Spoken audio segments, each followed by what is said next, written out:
Golden light bleeds through the cave mouth, transforming limestone walls into a canvas of amber and shadow. A child's eyes flutter open not to the jarring buzz of an alarm or a parent's call, but to an ancient rhythm pulsing in their bones. Their body knows what their descendants will forget how to wake with the world. This is not the scene Hollywood sold you. No grunting brutes dragging clubs through the dirt. No primitive savages huddled in darkness. This is southern France, 30,000 years before it will bear that name. This is a sophisticated human settlement where the day about to unfold will challenge everything you believe about our ancestors. Forget the word caveman. It's the first lie you need to unlearn.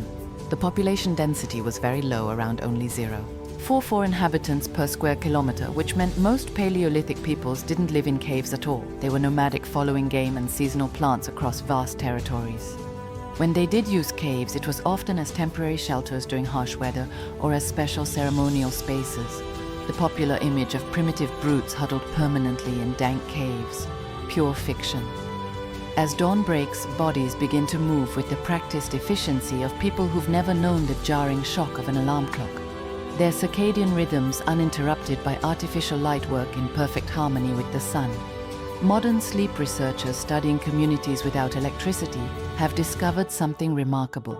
Humans naturally wake gradually with increasing light, experiencing none of the grogginess we call sleep inertia. Our Paleolithic ancestors enjoyed what we now pay thousands of dollars trying to achieve with smart home systems and sunrise simulation lamps, the morning. Sounds aren't the beeping of phones or the hum of traffic, but a symphony of awakening life birds announce the dawn. Wind rustles through nearby trees, and the soft breathing of 25 souls sharing the same space creates a rhythm as familiar as a heartbeat. Extended families sleep together. Children nestled between adults, creating a warmth and security that modern isolated bedrooms can't replicate. Think of it as the world's oldest co-sleeping arrangement, one that child development experts now recognize as crucial for infant survival and emotional development. As eyes open and bodies stretch, there's no rush to check emails or scroll through social media. Instead, there's an immediate awareness of the group's needs. Did anyone hear predators during the night? How did the elderly grandmother's cough sound? Is the pregnant woman showing signs of labor? This heightened social awareness isn't primitive. It's a sophisticated form of community care that modern medicine is only now rediscovering. Through concepts like social determinants of health, the first movements of the day are deliberate and purposeful. Unlike our modern stumble to the coffee maker, every action has been refined through generations of practice. Children learn by watching, absorbing a morning routine that has ensured human survival for hundreds of thousands of years. This is how every Paleolithic day begins, not with chaos and confusion, but with the practiced efficiency of people who've mastered the art of living in harmony with their environment. Before anyone thinks about breakfast, before water is fetched, before any hunting plans are made, one task takes absolute priority. The fire in the pre-dawn darkness, the designated firekeeper, often an elder with decades of experience, carefully approaches the hearth. The difficulties of first identifying heated materials in the Paleolithic record and second determining whether humans were the agents responsible have been recognized by archaeologists since at least the mid-10th century. But one thing is certain, maintaining fire was perhaps the most critical daily task. This isn't just about warmth, though. In the Ice Age climate, that's crucial. Fire is technology protection, social hub and food processor all rolled into one. The firekeeper kneels beside the hearth, gently blowing on embers that have been carefully banked the night before. Think of it as humanity's first 247 operation, a flame that might have been passed down through generations, never allowed to fully die. The technique is precise. Too much air and the fragile embers scatter, too little and they suffocate. The firekeeper has learned this balance through years of practice, understanding aerodynamics in a way that would make modern engineers nod in appreciation. Small dry twigs are added first, kindling gathered the day before and stored in a dry spot. This isn't random. It's a carefully curated selection of materials, each chosen for its burning properties. Modern campers who struggle with matches and lighter fluid would be amazed at the efficiency. Within minutes, flames begin to lick upward, casting dancing shadows on the cave walls. The firekeeper adds larger pieces, creating a structure that maximizes airflow while conserving fuel. Its architecture and chemistry combine knowledge passed down through countless generations without a single written manual. But here's what most people don't realize: this fire isn't just for one family. Evidence from fossilized skeletons that archaeologists have found indicate that ancient foragers were less likely to suffer from starvation or malnutrition and were generally taller and healthier than the peasants who came after them. This health wasn't accidental. It came from communities that shared resources, including fire. Other groups might come to borrow embers, creating a network of reciprocal relationships that would make modern social media look primitive. The morning fire serves multiple purposes simultaneously. It's a deterrent. To predators who might still be prowling in the dawn light, it's a signal to other human groups. Smoke rising in the morning air says, "We are here, we are alive, we are human." It's the center of breakfast preparation, tool-making, and social gathering. In essence, it's the heart of Paleolithic technology. As the flames grow stronger, the firekeeper's job shifts from ignition to management. Different areas of the hearth are prepared for different purposes: a hot section for cooking, a cooler area for warmth, a bed of coals for tool-making later. This isn't random fire tending. It's skilled technical work that required understanding, heat distribution, fuel consumption, and timing. The firekeeper is engineer, chemist, and social coordinator, all at once managing humanity's most transformative technology with an expertise we're only now beginning to fully appreciate. As the fire crackles to life and warmth spreads through the settlement, something remarkable happens without any formal announcement. Without scheduled calendar invites or agenda items, the adults begin to gather around the hearth. This is the morning council, a daily practice that predates any formal government by tens of thousands of years, yet operates with an efficiency that would make modern management consultants envious. The elderly woman who leads the group doesn't hold her position because of hereditary privilege or political maneuvering. She's earned respect through decades of successful decisions, deep knowledge of the landscape, and an uncanny ability to predict weather patterns. Archaeological evidence from art and orrery rituals indicates that a number of individual women enjoyed seemingly high status in their communities, and it is likely that both sexes participated in decision-making. This isn't the patriarchal caveman society. Popular culture imagines it's a pragmatic system where competence matters more than gender. The discussion begins with immediate concerns. A young hunter reports tracks near the water source, possibly deer, but the prints suggest they're wary, perhaps sensing predators. An experienced gatherer mentions that the hazelnut groves 2 valleys over should be ready for harvest within days. Someone else notes that the wind patterns have shifted, suggesting weather changes ahead. This isn't idle chatter. It's intelligence gathering that would rival any modern situation room. What's fascinating is how decisions are made. There's no formal voting, no Robert's Rules of Order, yet everyone who wants to speak gets heard. Even adolescents can offer observations, though they're expected to listen more than talk. The process resembles what anthropologists call consensus building. Ideas are discussed, modified, and refined until a general agreement emerges. It's democracy in its purest form, thousands of years before Athens claimed to invent it. Today's plan emerges organically. A hunting party will investigate those deer tracks, but they'll take a circuitous route to check 3 other potential sites along the way. A gathering group will head to yesterday's nut grove to finish collection there before the hazelnuts fully ripen. 2 crafters will stay behind to finish preparing winter clothing.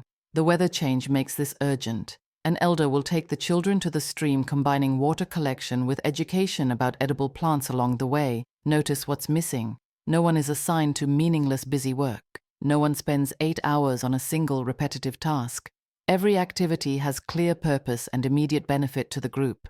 The modern concept of jobs that anthropologist David Graeber wrote about would be incomprehensible to these people. Every task directly contributes to survival and well-being. The morning council also serves a social function we've largely lost in modern life. It's a daily reaffirmation of community bonds, a chance to air grievances before they fester, and an opportunity to share knowledge across generations. The grandmother, teaching a young mother about infant care, the experienced hunter demonstrating a new tracking technique, the child excitedly describing a new berry patch they discovered.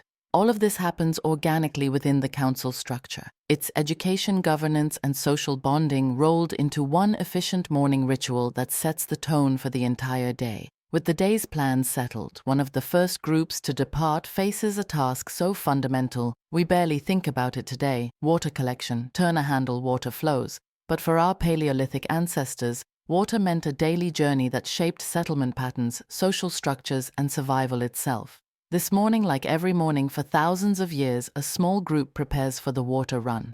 The water carriers aren't chosen randomly. They're typically adolescents and young adults old enough to carry heavy loads, young enough to make the journey quickly. They grab containers made from animal bladders and tightly woven baskets sealed with pine resin. Think of these as humanity's first water bottles engineered through trial and error to be lightweight when empty yet sturdy when full. Some groups near rivers used hollowed gourds. Others crafted containers from birch bark. The technology varied, but the need remained constant. The journey to water isn't just about filling containers, it's a carefully choreographed safety operation. The water source attracts every living thing in the area, from harmless deer to dangerous predators. The group moves with practiced caution, one person always scanning for threats while others fill containers. They've learned that dawn and dusk are the most dangerous times when predators hunt. Mid-AM morning offers the best balance of visibility and safety. Along the way, they're not just walking, they're gathering intelligence. Fresh tracks in the mud tell stories. Which animals drank here last night, whether predators are nearby, if other human groups have passed through. A broken branch might indicate a bear's passage. Disturbed vegetation could mean a herd of aurochs.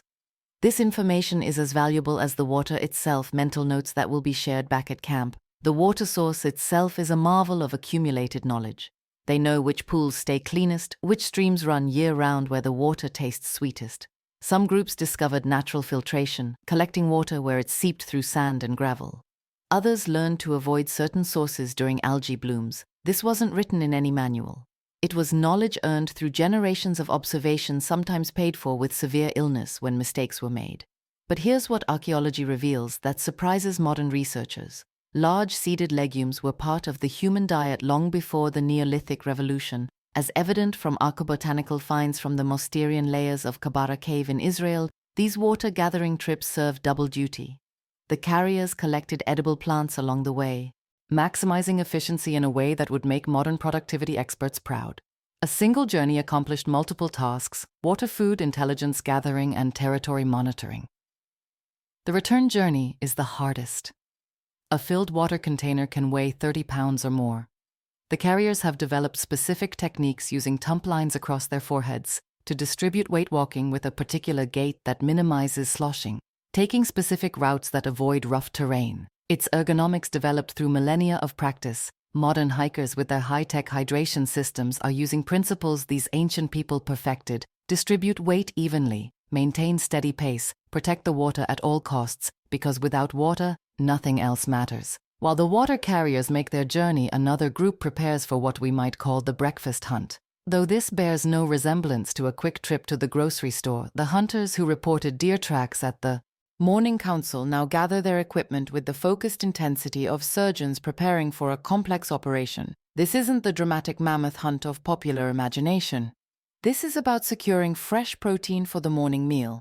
The hunting party is small, usually 3 to 5 individuals who've worked together for years. They know each other's movements, can communicate with subtle hand signals, and trust each other implicitly. Their weapons are marvels of engineering: wooden spears with tips hardened in fire, perfectly balanced for throwing. Some carry spear throwers or atlatls, which multiply the force of their throw.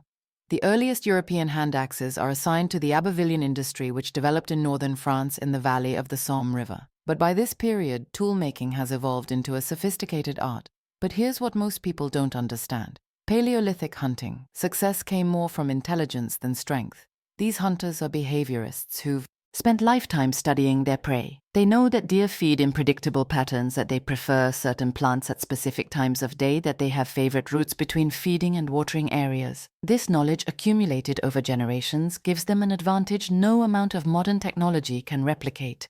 The hunters move through the landscape reading signs invisible to modern eyes. A bent grass blade tells them how recently an animal passed. The height of browsed branches indicates the size of the deer. Fresh droppings reveal diet and health. They're not just following tracks, they're predicting where the animal will be, thinking several moves ahead, like chess masters. This predictive hunting requires cognitive abilities that neuroscientists now recognize as foundational to human intelligence. When they finally spot their prey, a small group of deer grazing in a clearing, the real skill begins. They must position themselves downwind, move silently across terrain that seems designed to create noise, and coordinate their attack without verbal communication. One hunter might circle wide to drive the deer toward hidden companions. Others position themselves along likely escape routes. It's a complex tactical operation that military strategists would recognize as an ambush. The moment of truth comes quickly. A thrown spear launched with practiced precision can cover 30 yards in under 2 seconds. There's no room for error. A missed throw means the deer escape and the hunters return empty-handed. But when successful, the result is immediate protein for the group. The animal is quickly field-dressed with every part utilized. Nothing is wasted because waste means hunger. What's remarkable is the efficiency of this system. Evidence from fossilized skeletons that archaeologists have found indicate that ancient foragers were less likely to suffer from starvation or malnutrition and were generally taller and healthier than the peasants who came after them. This wasn't despite their hunting methods, it was because of them. The combination of detailed ecological knowledge, sophisticated hunting strategies, and absolute utilization of resources created a sustainable system that supported human populations for hundreds of thousands of years. The breakfast hunt isn't just about food. It's about the culmination of human intelligence, cooperation, and adaptation that allowed our species to thrive in environments across the globe. While hunters pursue game and gatherers collect plants, one group remains behind, engaged in what might be humanity's oldest manufacturing process. The toolmaker sits cross-legged near the fire, surrounded by carefully selected stones, examining each one like a jeweler inspecting diamonds. This isn't crude rock bashing, it's precision engineering that would take modern humans years to master. Stone tooling is a demanding technical skill that can take years to master. With an average of 167 hours practice over 22 months, our subjects gained competence in flake production but showed less improvement in hand axe making.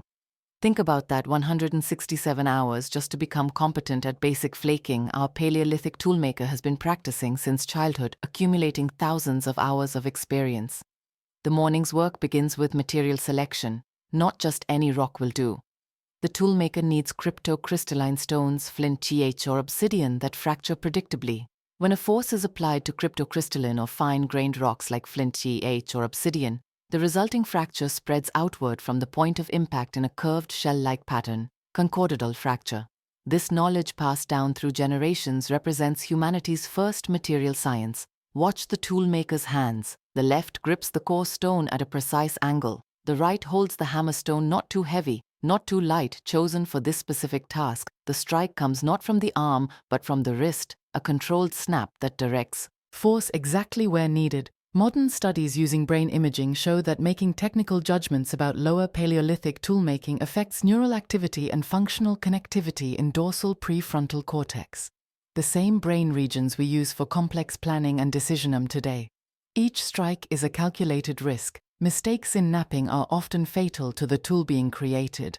One wrong hit can shatter hours of work. The toolmaker must constantly evaluate, is this the right angle? How much force, where exactly should the blow land? It's a three-dimensional chess game where every move permanently alters the board. The workshop isn't just about making tools, it's about innovation. The Ornation culture seems to have been the first to rely largely on blades. The use of blades exponentially increases the efficiency of core usage compared to the Levallois flake technique. This represents a technological revolution as significant as the computer chip, more cutting edge from the same amount of raw material means less time gathering stones, more time for other activities. It's the Paleolithic equivalent of industrial efficiency. The social aspect is equally important. Young apprentices watch every move, learning through observation. There's no YouTube tutorial, no written manual, just the patient transmission of knowledge from master to student. The toolmaker occasionally pauses to let an apprentice try guiding their hands, correcting their grip. This teaching moment represents something profound. The deliberate transfer of complex technical knowledge, a uniquely human trait that allows culture to accumulate and progress across generations. As the toolmaker works, another group prepares for what many consider the most important daily activity gathering, led by experienced women who know every edible plant within a day's walk. This expedition will provide the majority of calories consumed today. Forget the man, the hunter stereotype. Archaeological evidence increasingly suggests that plant foods, not meat, form the foundation of the Paleolithic diet. The gathering party includes women of all ages, from grandmothers whose knowledge spans decades to young girls just learning to identify edible plants. Several men join too, particularly younger ones who haven't yet proven themselves as hunters. They carry specialized tools, digging sticks hardened in fire, woven baskets waterproofed with pine resin, and sharp flakes for cutting tough stems. It's a toolkit refined over millennia for maximum efficiency. Their destination today is a valley 2 hours away where experience tells them certain tubers should be ready. But this isn't a single-minded grocery run. Large seeded legumes were part of the human diet long before the Neolithic Revolution, as evident from archaeobotanical finds from the Masterian layers of Kebara Cave in Israel. The gatherers move through the landscape like ecological scientists, constantly observing, testing, remembering a young woman's spots. Unfamiliar berries. Rather than risk poisoning, she performs a systematic test passed down through generations. First, she crushes a berry and rubs it on sensitive skin, the inside of her wrist. She'll wait to see if irritation develops. If not, she'll touch it to her lips. Then the tip of her tongue, each step carefully spaced to monitor for reactions.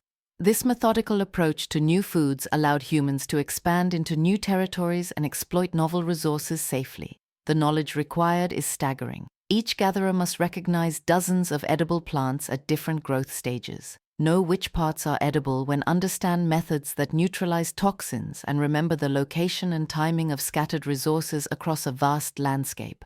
Modern ethnobotanists studying indigenous peoples are amazed by the depth of this knowledge, often exceeding what's contained in scientific field guides.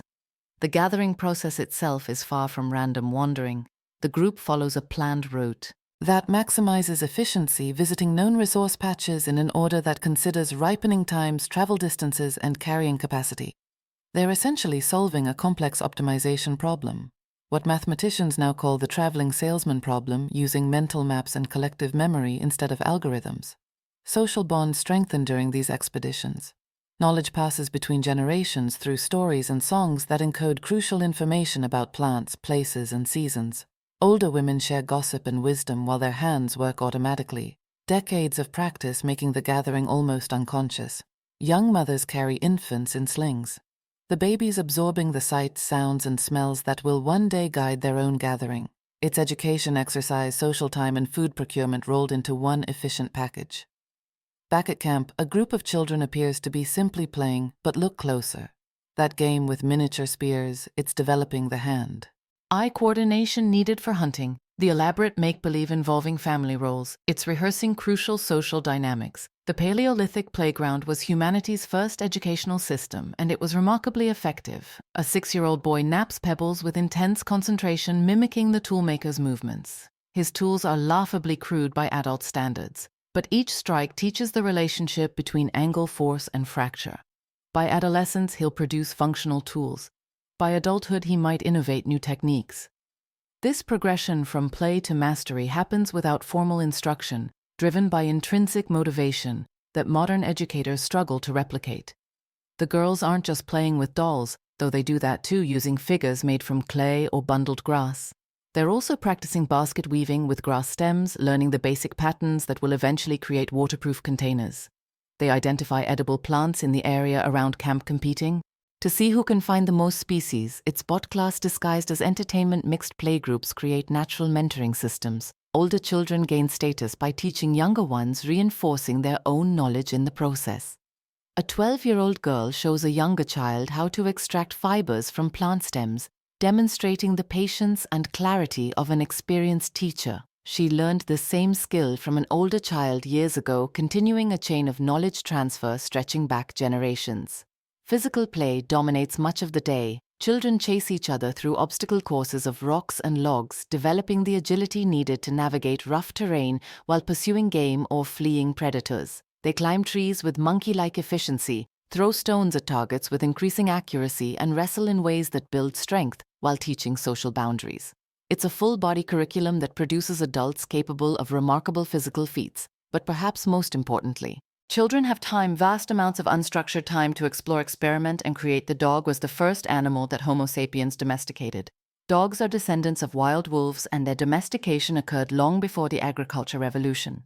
A child playing with wolf puppies at the edge of camp might be participating in one of humanity's most transformative relationships without the pressure of formal schooling or structured activities. Paleolithic children learn at their own pace, following their interests, developing the diverse skills their society needs. It's an educational philosophy that modern alternative schools are only now rediscovering. As the sun reaches its zenith and temperatures soar, the camp settles into a rhythm forgotten by modern climate-controlled societies. This is the midday rest, not laziness, but intelligent adaptation to environmental conditions. While we fight through afternoon drowsiness with caffeine and willpower, our ancestors align their activities with natural circadian rhythms. The hunters have returned successful or not and share their experiences with others, lounging in whatever shade the landscape provides. Their stories aren't just entertainment, they're information transfer systems. A hunter describes new tracks spotted near a distant waterhole, updating the group's mental map of game movements. Another demonstrates how he modified his spear-throwing technique to account for wind-sharing innovation in real time. This rest period serves multiple functions beyond avoiding heat exhaustion. It's when tools are maintained and repaired. A hunter reflakes a dulled spear point. A gatherer reweaves a damaged basket section. The toolmaker taking a break from intensive napping sorts through the morning's production, setting aside the best pieces and evaluating what's still needed. It's quality control and inventory management, Paleolithic style. Social bonding intensifies during these quiet hours. Interband trade may have appeared during the Middle Paleolithic because trade between bands would have helped ensure their survival by allowing them to exchange resources and commodities. A visitor from a neighboring band might arrive during midday when travel is least pleasant, but camps are most likely to have everyone present. Information about resource locations, weather patterns, and the movement of other human groups gets exchanged along with trade goods. The elderly valued for their knowledge rather than marginalized for their reduced physical capacity. Hold court during rest periods, their living libraries, their memories containing decades of crucial information about rare events, droughts, exceptional winters, unusual animal behaviors. A grandmother recounts a similar weather pattern from 40 years ago and what plants remained edible during the drought that followed. This institutional memory helps the group prepare for low-frequency but high-impact events. Children nap or engage in quiet activities, processing the morning's intense learning through play and rest. Adults might work on non-urgent crafts, decorating tools, creating jewelry from shells and stones, experimenting with new techniques without the pressure of immediate need. It's during these relaxed moments that innovation often occurs, when minds freed from survival pressure can explore creative solutions. The midday rest also provides time for what we might now call preventive healthcare. Individuals tend to minor injuries before they become major problems. Apply herbal remedies to cuts and bruises and massage sore muscles. The group's informal medical knowledge gets shared and reinforced through casual conversation about what works and what doesn't. It's peer-reviewed medicine tested across generations of practical application. As shadows begin to lengthen and temperatures drop, the camp stirs back to life with renewed energy. The afternoon is prime time for craft work, particularly the endless task of creating and maintaining clothing. In the Paleolithic world, fashion wasn't about status. It was about survival, and the skills required would humble modern designers. A woman sits with a fresh deer hide, beginning the complex process of transformation. First, she uses a stone scraper to remove every trace of fat and flesh, a job requiring hours of careful work. Scrapers were essential for processing animal hides and other materials, playing a crucial role in early humans' daily lives. One missed spot could mean decay, ruining the entire hide. Her movements are rhythmic, almost meditative muscle memory from years of practice guiding each stroke. Nearby, her sister works on a more advanced stage, softening an already cleaned hide. She's created a mixture of brain tissue and water worked into a paste that contains natural enzymes, perfect for breaking down the hide's tough fibers. Modern tanners using industrial chemicals would be amazed at the effectiveness of this Stone Age solution. She works the mixture into every fiber, kneading and stretching, transforming rigid skin into supple leather. The sewing station represents perhaps the most underappreciated Paleolithic innovation.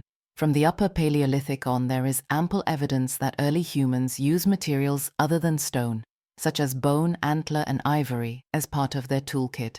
The long bones, limb bones of animals could be split and shaped into tools like awls, picks, and needles. A woman threads a bone needle with sinew, creating stitches so fine they'd rival modern work. She's adding fur lining to a winter coat, each piece carefully cut and positioned for maximum insulation. Children watch and help where they can, learning by doing. A young boy practices making cord from plant fibers, twisting and rolling them on his thigh to create strong thread. His first attempts are lumpy and weak, but patient guidance from an elder shows him the proper tension and rhythm. By adulthood, he'll be able to create cords strong enough to support a full G grown man's. Weight essential for everything from trap making to shelter construction. The variety of clothing produced challenges our caveman stereotypes. These aren't crude fur wraps but tailored garments with hoods, sleeves, and closures. Decorative elements appear too. Shells sewn in patterns, ochre designs painted on leather fringes cut for both function and aesthetics. One woman works on what appears to be waterproof leggings using fish skins sewn with incredibly fine stitches that create a watertight seal. It's technical clothing that modern outdoor companies would recognize and respect. The afternoon craft session is also when ornamental items are created. A young man carefully drills a hole through a fox tooth using a stone drill and sand as an abrasive, a process taking hours of patient work. These ornaments aren't mere vanity. They're social signaling devices indicating skill status and group membership. They're also trade items, portable wealth that can be exchanged with other bands for resources or favors. The Paleolithic economy was more complex than simple subsistence, and afternoon craft time was when much of this economic production occurred. Picture this, it's 4:30 a.m. I'm in a Paleolithic camp and the night's fire has dwindled to barely glowing embers. One person stirs, sees the dying light and knows exactly what must be done. In our world, we'd simply flip a switch or strike a match. But 40,000 years ago, rekindling that fire meant the difference between life and death. Fire wasn't just warmth, it was everything. Recent discoveries at Wonderwork Cave in South Africa suggest humans controlled fire as far back as 1 million years ago. But here's what most people don't realize. Maintaining fire was harder than making it Paleolithic. Humans developed ingenious methods to keep flames alive for days, even weeks. The firekeeper, often an elder or injured member who couldn't hunt, would carefully feed the flames throughout the night. They'd use slow-burning materials like dried fungi or compacted dung, creating prehistoric time-release fuel.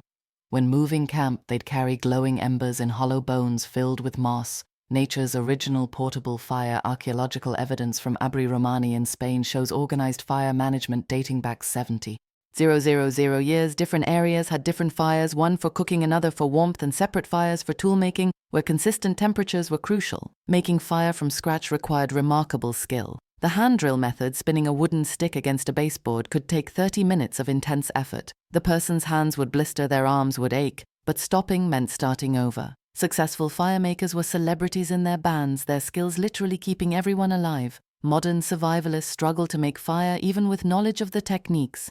Yet Paleolithic humans did this routinely in rain, snow, and wind. They understood which woods created the best friction, how humidity affected their chances, and the precise angle needed for success. This wasn't primitive, it was masterful engineering using only natural materials. The silence of a Paleolithic morning is broken by the sound of children's laughter echoing through the camp. While modern, parents might drop their kids at daycare before heading to work, Paleolithic children were integral parts of daily life learning, by doing from the moment they could walk. Here's what shocks modern researchers. Children under 15 accounted for around half of the world's population during the Paleolithic. Today they're only about a quarter. Picture, a band of 35 people, 24 would be in their 20s or younger. This wasn't a world of adults with occasional children. It was a society where young voices dominated the soundscape. The archaeological evidence tells an extraordinary story. Hand stencil motifs belong to infants, children, and juveniles, revealing this stratum's importance in the artistic activity. In France's Ruffinac cave, tiny fingers trace patterns through soft clay. Some made by children as young as 2 years old, held up by adults to reach the ceiling. This wasn't babysitting, it was cultural transmission in action. Unlike our age-segregated society, Paleolithic children were. Everywhere adults were, the tracks are not as anatomically distinct as those from Namibia. But they are smaller and may have been made by children as young as 1 or 2 standing in the mud, while their parents and older siblings got on with their activities. This included knapping, the stone tools with which they butchered the carcass of the hippo. Imagine toddlers watching intently as their parents crafted tools, their small footprints preserved beside a butchering site for thousands of years. By age 6 or 7, children were already contributing to the band's survival. Namibian footprints were made by a small group of children walking across a drying mud surface after a flock of sheep or goats. These weren't modern children with scheduled playdates. They were trusted with real responsibilities, learning through experience how to track animals and navigate their landscape. The learning process left its mark in the archaeological record. Archaeologists can recognize the work of a novice. Because people learning to produce stone tools make similar kinds of mistakes. Those fumbled attempts at tool hitting the stone core too hard or at the wrong angle tell us children weren't just watching. They were practicing failing and trying again. Today's helicopter parents might cringe, but these children were handling sharp stones and learning through trial and error. Play wasn't separate from learning, it was learning. While modern children might play with plastic toy animals, Paleolithic children played with real bones, practiced with child-sized tools, and explored caves that would terrify most modern adults. Their games prepared them for adult life in ways our video games never could. As darkness fell across the Paleolithic landscape, something magical happened. The scattered members of the band converged around the central fire, transforming from individuals focused on survival tasks into a community. This wasn't just dinner time. It was when Paleolithic society truly came alive. The fire cast dancing shadows on faces worn by the day's activities. A successful hunter might be recounting the day's chase, using gestures and sounds to recreate the moment the spear found its mark. But don't imagine a monotone report. This was theater. Modern neuroscience shows that storytelling activates multiple brain regions, creating shared experiences. Our ancestors discovered this long before MRI machines. Archaeological evidence from Kesem Cave in Israel dating back 400,000 years reveals organized hearth areas with distinct zones for different activities. The main fire wasn't just for warmth, it was the prehistoric equivalent of both television and social media combined. Everyone gathered here, from nursing infants to weathered elders, creating a multi-generational space that modern society rarely achieves. Food sharing around the evening fire was more than nutrition, it was social glue. When meat was distributed, it followed complex social rules that anthropologists still observe in modern hunter-gatherer societies. The successful hunter often ate last, reinforcing social bonds through generosity. Compare this to modern families eating in shifts or alone in front of screens, and you realize we've lost something profound. The evening was prime time for tool maintenance and creation. With daylight gone, humans worked by firelight, their hands guided by muscle memory developed over years. Stone tool production wasn't rushed. It was methodical, almost meditative. The rhythmic sound of stone on stone became part of the evening soundtrack. As familiar as our television theme songs, music filled these evenings too. Bone flutes from Germany dating to 43,000 years ago weren't solo instruments. They were part of ensemble performances. Add drums made from stretched hides, rattles from gourds filled with stones, and voices raised in song, and you had a symphony that lasted hours. Unlike our passive entertainment consumption, everyone participated. Even infants experienced rhythm through their mothers' movements as they danced. These gatherings were when knowledge transferred between generations. No written manuals existed, so everything from which plants were poisonous to how to track wounded prey was transmitted orally. Elders held living libraries in their minds, and evening gatherings were when these books opened. A child listening to stories about the last great drought wasn't just being entertained, they were downloading survival software. As the fire burned lower and children dozed against their parents, adults might continue talking in low voices, planning tomorrow's activities, or discussing concerns about weather patterns. The evening gathering wasn't just social time, it was when bands became communities, when individuals became a people. Without these nightly rituals, human culture as we know it might never have developed. Before the first bird sang, before even the faintest hint of dawn touched the eastern sky, someone in the Paleolithic camp was already awake. Their internal clock, unaffected by artificial light or alarm apps, responded to subtle cues we modern humans have largely forgotten. The slight drop in temperature before dawn, the changing sounds of nocturnal animals, the way the fire's crackle shifted as moisture gathered in the pre-dawn air. This early riser had one critical job: check the fire. In our world of instant heat and light, it's hard to grasp how terrifying a dead fire could be. Starting fire from scratch in the morning, damp, was a nightmare scenario. The firekeeper would carefully uncover the buried coals from the previous night, blowing gently to coax them back to life, adding dried moss or fungus that had been kept dry specifically for this purpose. As the fire rekindled, its light would gradually wake others. No jarring alarms, no rushed morning routines. Paleolithic mornings unfolded with the natural rhythm of increasing light bodies stirred under fur blankets. Children nestled closer to parents for a few more moments of warmth. The sounds were gentle. The soft breathing of the band, the rustle of someone stretching, the crack of joints as elders rose from sleeping positions. Music may have developed from rhythmic sounds produced by daily chores, for example, cracking open nuts with stones. The morning soundscape included these work rhythms, someone already beginning to process yesterday's gathered nuts, the steady scrape of hide preparation, the tap-tap-tap of stone tool maintenance. These weren't just chores. They were the morning music of the Paleolithic. Water collection was among the first tasks. Unlike turning a faucet, this meant someone walking to the nearest stream or spring. Often several hundred meters away, they'd carry water in cleaned animal bladders or tightly woven baskets sealed with pine resin. The water carrier might pause to check for fresh animal tracks, multitasking that could determine the day's hunting plans. Morning hygiene existed, though it looked different from our routines. Teeth were cleaned with fibrous plant materials. Faces washed in cold stream water. Hair was managed with bone combs and animal fat. Archaeological evidence shows surprisingly sophisticated grooming tools. Our ancestors weren't the unkempt savages popular culture imagines. Large seeded legumes were part of the human diet long before the Neolithic Revolution, as evident from archaeobotanical finds from the Mysterian layers of Kirara Cave in Israel. Paleolithic leftover roasted roots from the previous night, perhaps some dried meat nuts gathered days ago. The morning meal was about quick energy before the day's real work began. As full daylight arrived, the band would gather. Briefly, to plan who would hunt, who would gather, who would stay with the children and elders. These weren't casual decisions. They were survival strategies refined over thousands of generations. The morning ritual wasn't just about waking up. It was about synchronizing an entire community for another day of successful living in a challenging world. Imagine walking for weeks across unfamiliar landscapes carrying precious cargo wrapped in animal hide.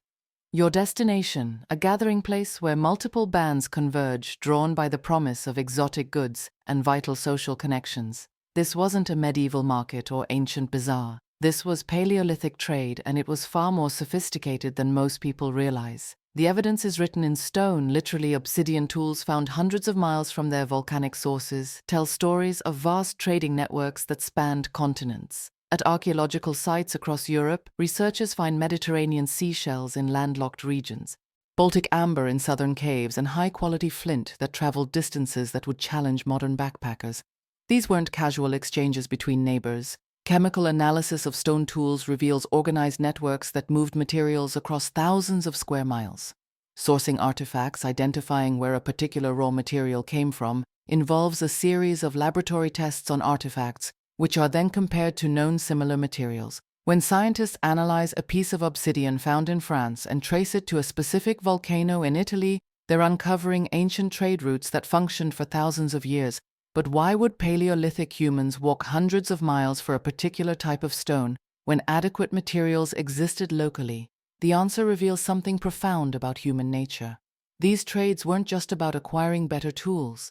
They were about maintaining social networks that could mean survival during hard times. A band with connections to multiple groups had insurance against local disasters. Potential marriage partners and access to diverse knowledge exchange could be used to strengthen social bonds instead of creating wealth. Unlike our market economy, where strangers exchange money for goods, Paleolithic trade was deeply personal. When bands met at traditional gathering places, often located at geographic features like river confluences or mountain passes, they weren't just trading objects. They were trading stories, genes, and survival strategies. The gatherings themselves were events. Picture dozens of bands converging during autumn when certain resources were abundant. While we might check our phones at a boring trade show, Paleolithic peoples engaged in days of feasting, dancing, and ceremony.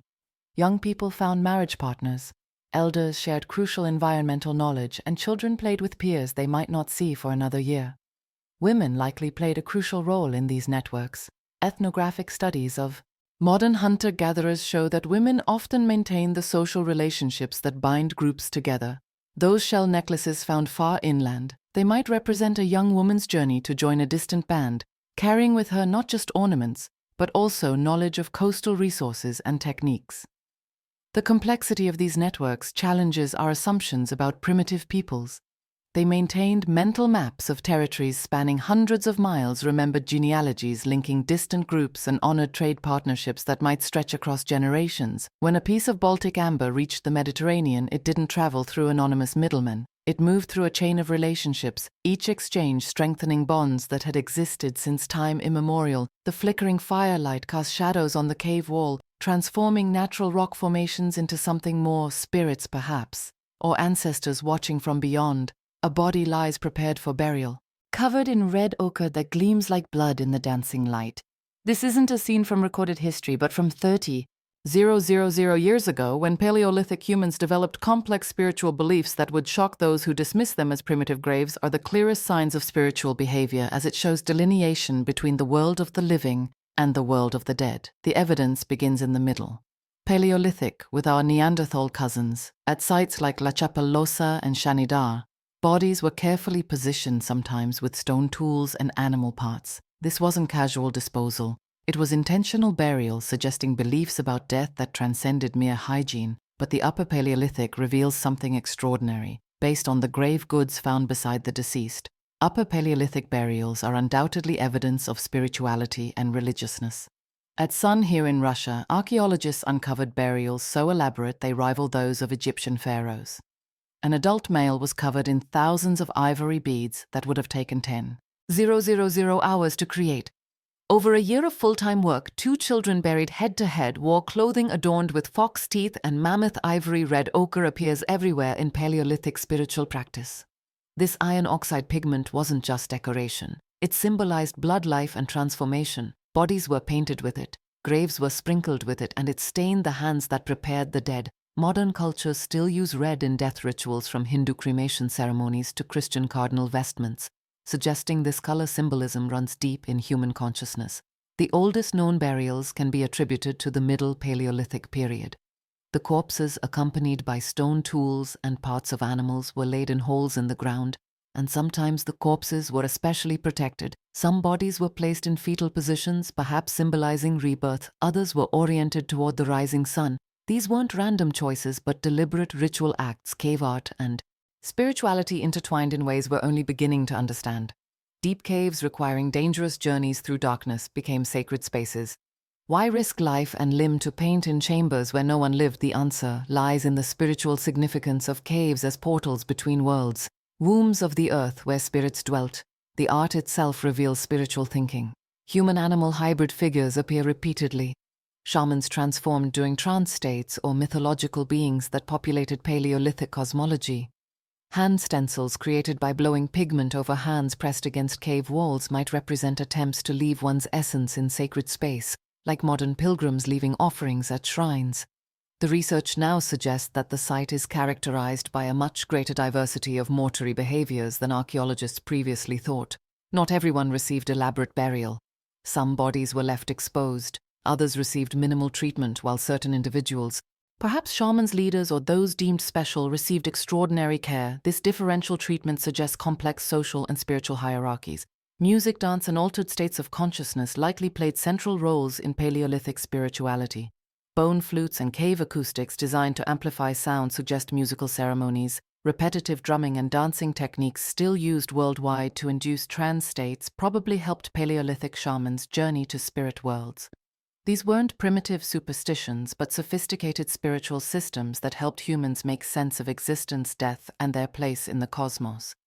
The foundations of human spirituality, the belief in souls, afterlife, and supernatural forces, emerged in the Paleolithic and remain with us today. Whether expressed through organized religion or personal spirituality, a young hunter writhes in pain, his leg bent at an unnatural angle after a fall during the mammoth chase. In our world, he'd be rushed to an emergency room for x-rays and surgery, but 30,000 years ago, something remarkable happens. The band's healer approaches with practiced confidence, carrying tools and knowledge passed down through countless generations.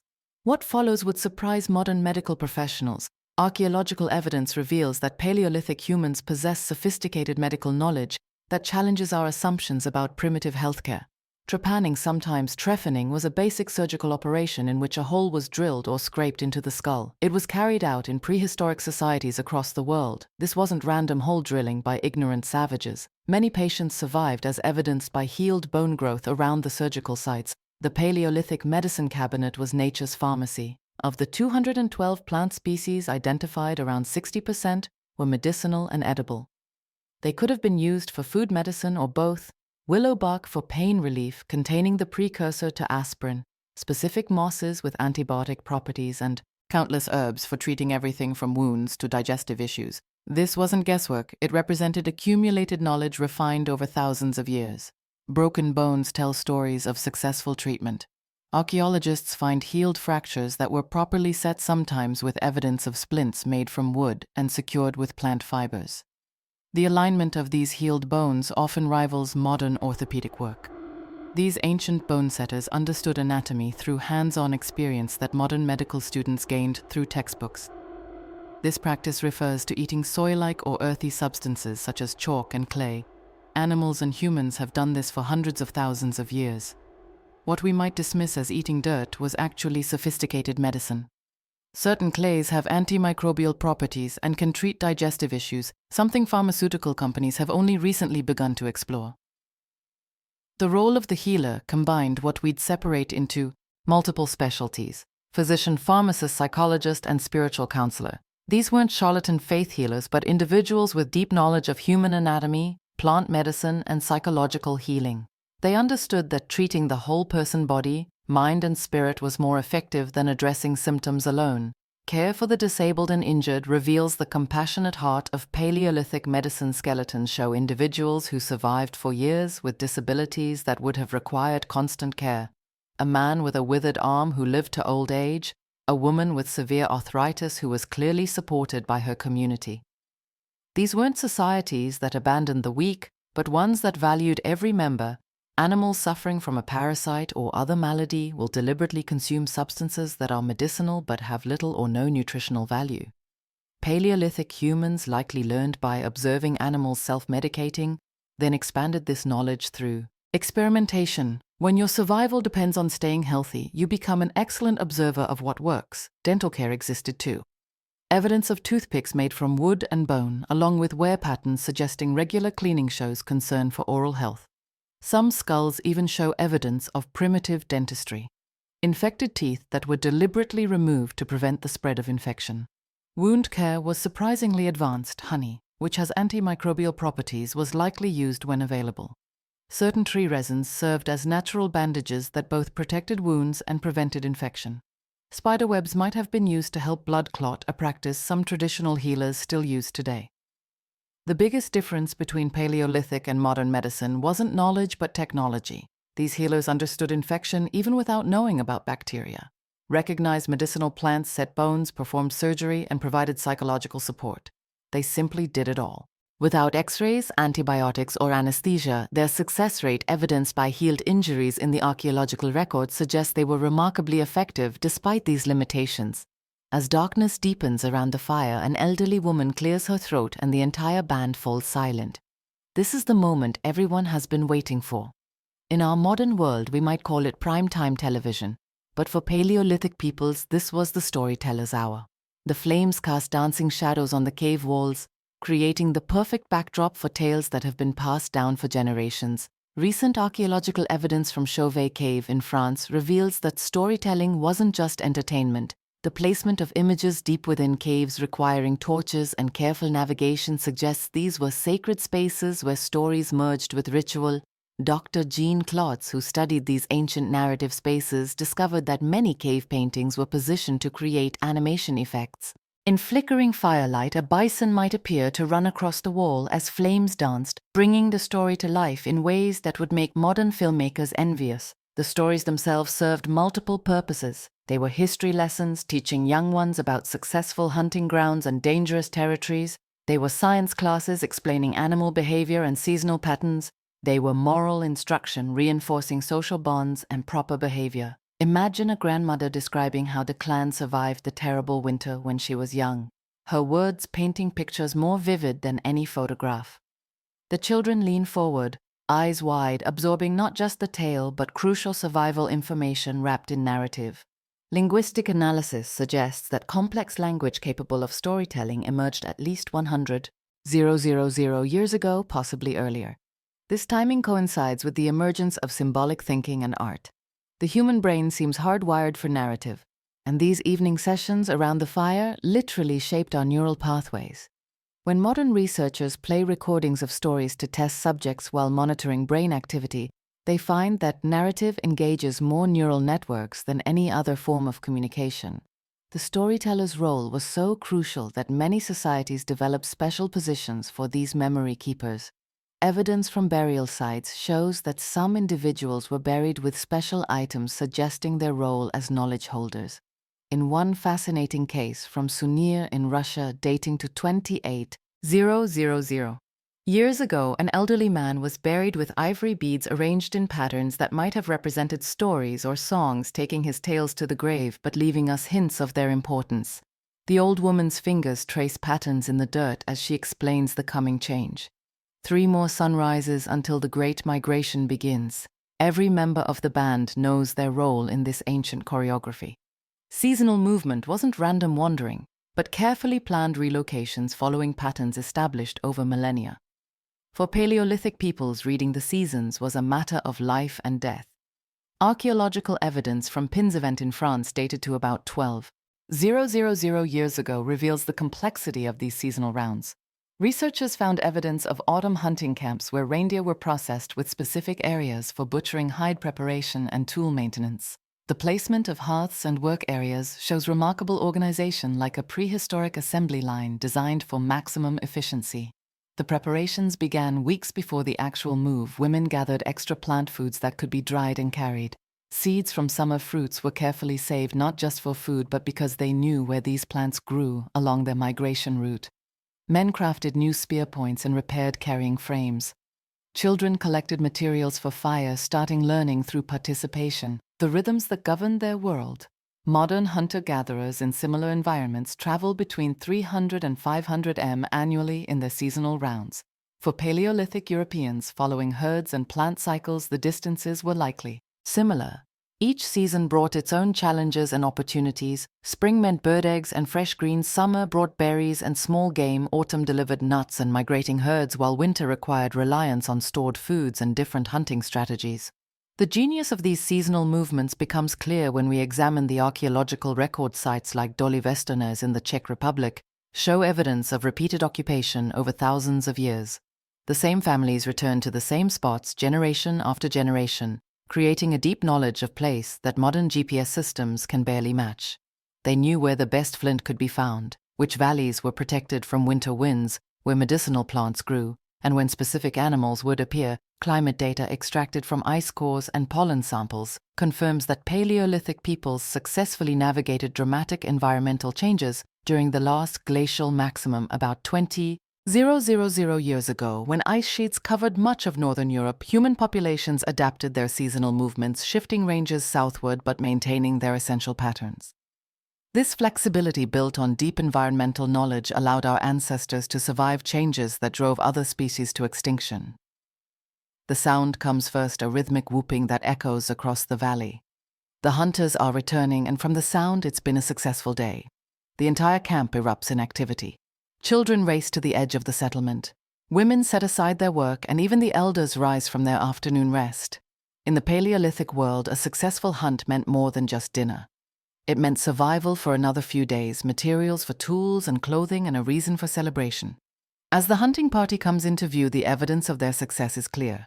4 men carry a pole between them, a red deer suspended from it. But this is more than just meat. Archaeological studies of kill sites across Europe show that Paleolithic hunters utilized every part of their prey. The antlers would become tools and weapons. The hide would be transformed into clothing and shelter. The sinew would serve as thread. The bones would be cracked for marrow and carved into needles. Even the hooves would be boiled for glue. The division of the kill followed protocols as old as humanity itself. Studies of modern hunter-gatherers suggest these rules were complex and crucial for maintaining social harmony. The hunter who made the killing blow might receive choice portions, but every family would get their share. Special portions went to pregnant women, the elderly, and families with many children. This wasn't charity but investment in the group's future. Evidence from sites like Abri Patau in France shows dedicated butchering areas where the same techniques were used for thousands of years. Cut marks on bones reveal a standardized approach to processing that would rival any modern butcher shop. The knowledge of anatomy was precise, with specific tools for different tasks. This expertise didn't develop overnight but was refined across generations, each hunter adding to the collective knowledge. The celebration that followed went beyond mere feasting. Bone flutes dating to 40,000 years ago have been found across Europe, suggesting music accompanied these gatherings. The famous cave paintings at Lascaux might represent hunting magic, with rituals performed to ensure future success. The social bonds reinforced during these celebrations were as important as the calories consumed, sharing food, telling the story of the hunt, performing rituals of gratitude. All these activities strengthened the connections that allowed small bands to survive in challenging environments. Modern experiments in prehistoric hunting techniques revealed just how skilled these ancestors were. Using replicas of Paleolithic weapons, researchers have found that accuracy and power required years of practice. The hunters returning to camp weren't just lucky. They were masters of their craft, combining knowledge of animal behavior, weather patterns, terrain, and weapon technology in ways that ensured their community's survival. Youngkor sits cross-legged beside the master toolmaker, watching every movement with intense concentration. At 12 years old, he's been chosen for this honor, selected from among his age mates for his steady hands and patient nature. There were no schools in the Paleolithic, but education was constant and vital. The apprentice system that would later formalize in medieval guilds had its roots in these ancient teaching relationships. The archaeological record reveals this learning process through what researchers call practice pieces. At sites across Europe, archaeologists find poorly made tools alongside masterworks, clear evidence of learners working beside experts. At Aitol in France, researchers discovered a knapping workshop dating to 13,000 years ago where they could actually trace the learning process. Discarded pieces showed progressive improvement from clumsy first attempts to increasingly sophisticated work. The master demonstrates the technique, again angling the hammerstone just so, predicting where the flake will separate. This isn't just craft, but science. Modern studies show that successful stone tool-making requires understanding of fracture mechanics that wouldn't be formally described until the 20th century. Yet Paleolithic toolmakers intuited these principles through generations of accumulated knowledge.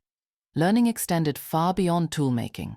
Girls learned plant identification from their mothers and aunts, memorizing not just which plants were edible, but when to harvest them, how to process them, and which ones had medicinal properties. Boys learned to read animal tracks, predict weather changes, and navigate using stars and landmarks. This knowledge transfer happened through observation practice and gentle correction, creating an educational system that produced graduates capable of surviving in environments that would challenge modern humans with all our technology. The apprentice system also served social functions.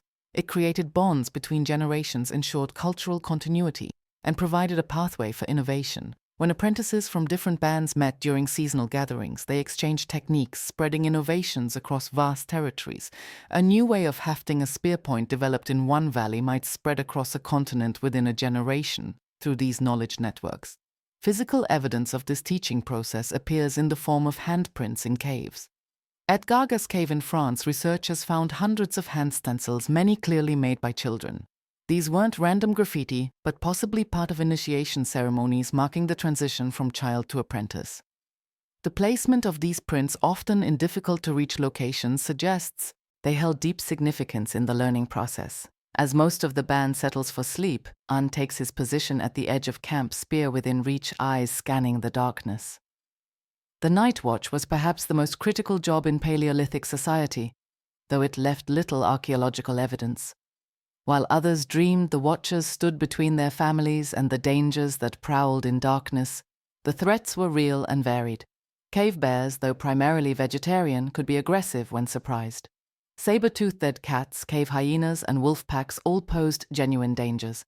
Evidence from Paleolithic sites shows that humans weren't always the apex predators. We imagine bones bearing both human tool marks and carnivore tooth marks tell stories of competition for resources and occasional tragic encounters. The night watchers developed sophisticated strategies. They maintained fires at strategic points around the camp.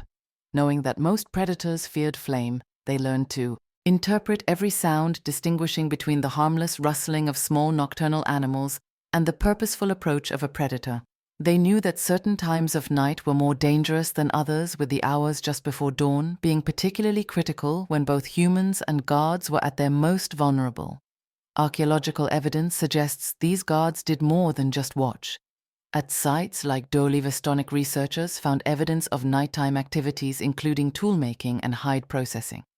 The watchers kept their hands busy with tasks that could be done by firelight, maximizing productivity while maintaining vigilance. This multitasking approach meant that even security duties contributed to the group's material culture. The psychological toll of night watching shaped human evolution itself. Our ability to function on reduced sleep, our heightened night vision compared to other apes, and our acute hearing all evolved partly in response to the needs of nocturnal vigilance. The watchers developed techniques we still use today, from caffeine-like stimulants made from certain plants to physical exercises that maintain alertness. The rotation of watch duties reveals sophisticated social organization. Evidence from seasonal camps shows that watching duties were shared according to complex rules, considering age, health, and family obligations. Young adults typically took the most challenging middle of the night shifts, while experienced hunters handled the critical pre-dawn hours. This system ensured that the community security never depended on a single individual's alertness, creating redundancy that modern security experts would recognize as best practice. The accident happens quickly. Mara drops her clay line basket too close to the fire, expecting disaster. Instead, she discovers that the clay has hardened into a waterproof container.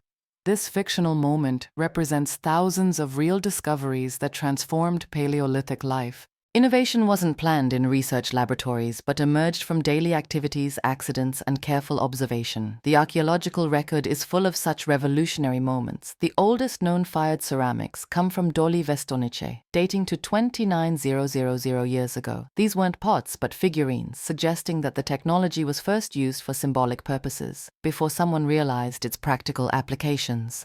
This pattern repeats throughout prehistory, with innovations often beginning in one context before spreading to others. Consider the development of the needle, one of humanity's most underappreciated inventions.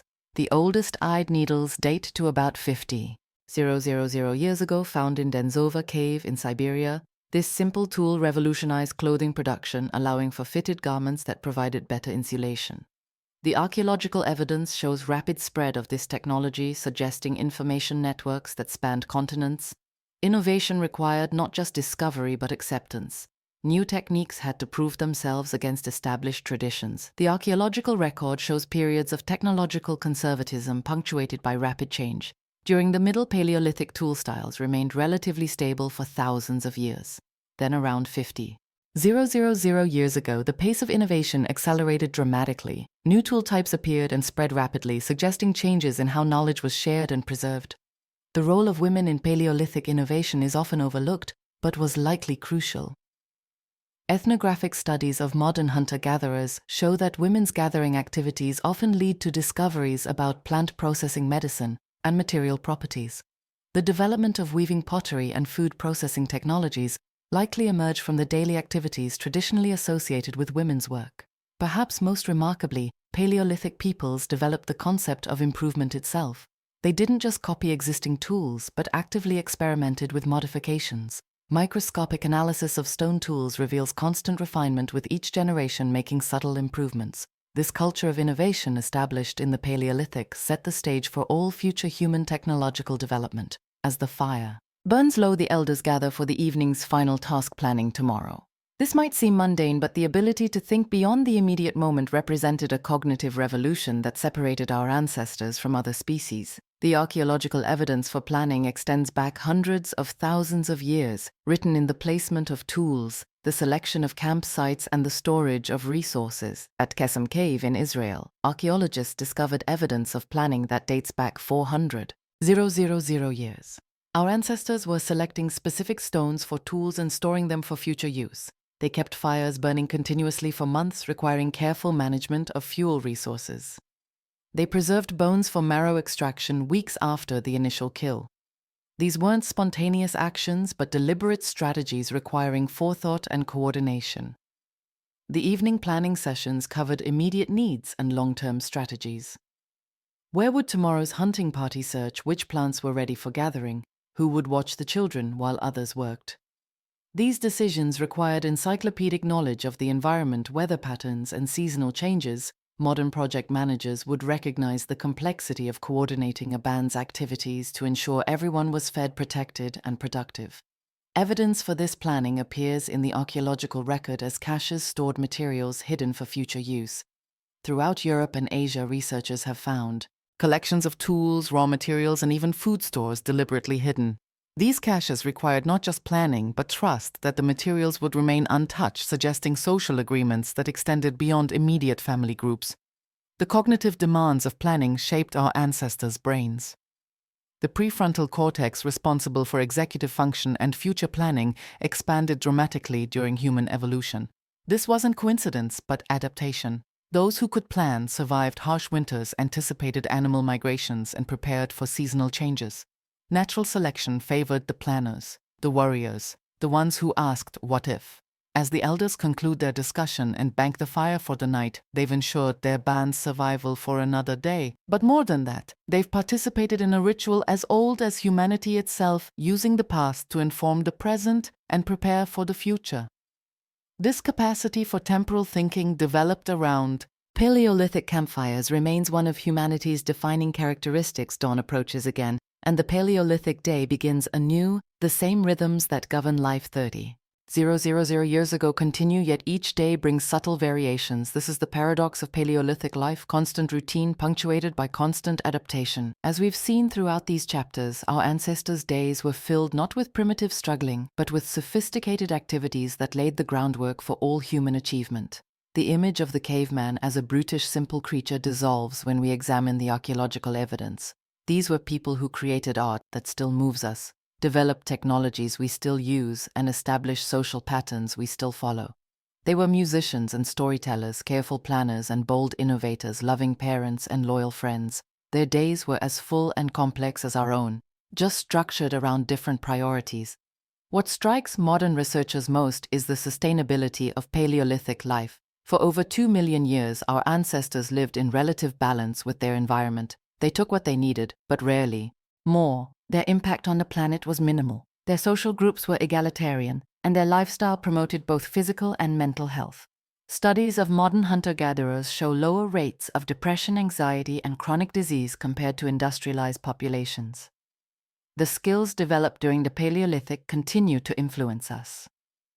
Our love of stories around campfires echoes their evening gatherings. Our children learn through observation and practice, just as Paleolithic apprentices did.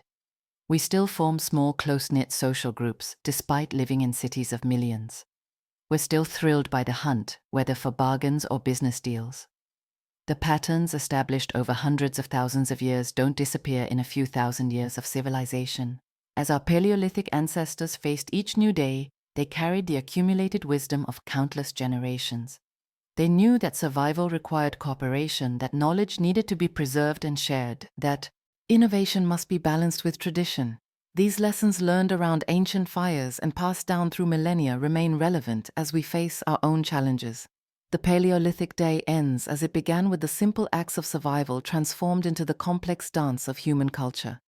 In understanding how our ancestors spent their days, we understand ourselves better. We are not fallen angels who have lost some primitive paradise, nor are we elevated apes who have transcended our animal nature. We are the inheritors of a magnificent legacy shaped by millions of days of careful observation, patient teaching, and persistent innovation. The next time you plan tomorrow's activities, teach a skill to a child, or gather with friends around a meal, remember that you're participating in traditions as old as humanity itself. The Paleolithic day never really ended, it just changed its costume.